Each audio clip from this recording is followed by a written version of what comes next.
Hello again. So this is a little bonus recipe we've put together because it's a great use for the leftover chicken bones you'll have on hand and the little bits of meat left as well. We're going to be making a chicken and rice soup. First, we're going to take our leftover bones and see if there's any chunks of meat left. Pick it down as well as you can, getting all those little nooks and crannies worth of meat. A hot tip is to do this while it's warm still. As you can see, I'm having a rough go picking the meat off once it's cold.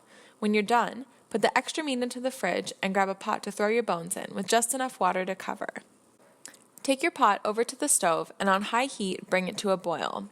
Once boiling, turn it down to medium to simmer for an hour or so. You want to get all that flavor out of those bones. Also, if you have any vegetable scraps, which could be clean peels, onion roots and peels, and some cut off bits, throw those in as well. As long as there's no dirt on your peels or any little bits of potatoes, it's the more the merrier when it comes to flavoring stocks with veggie scraps. When your stock is done simmering, take it off the heat and strain it into a heat-safe container. We're going to use our stock for chicken soup, but you could also reduce it and freeze it to make your own bouillon cubes, turn it into a gravy, or turn it into a soup of your own creation.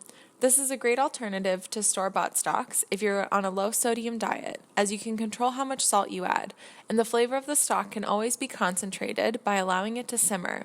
The extra water will evaporate, concentrating all the flavors you'd captured in your stock, what we chefs call reducing. Before we start our soup, you will need your homemade stock, at least 1 liter or 4 cups, the bits of picked chicken or any leftover meat you have on hand, about 1 cup worth, 2 cups of chopped vegetables, these could be any of your choosing, half a cup of rice, this could be easily replaced with 1 cup of potatoes or noodles if you'd like, then our staple items like oil, salt, pepper, and our spices and herbs.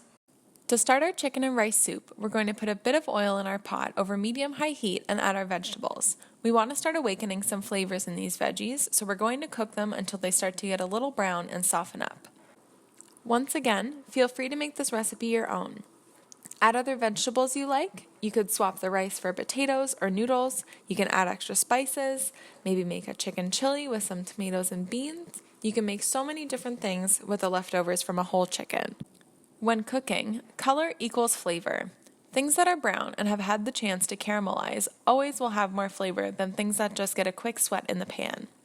It's the difference between a boiled vegetable and a roasted vegetable. The one that's had the chance to brown up has a little bit extra flavor and sweetness to it. I don't know why, but I just know those are the rules.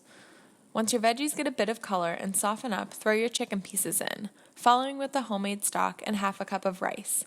Bring that all to a simmer for about 20 minutes to cook the rice. Double check your seasonings, herbs, spices, pepper, and salt. Throw some soup in a bowl and enjoy.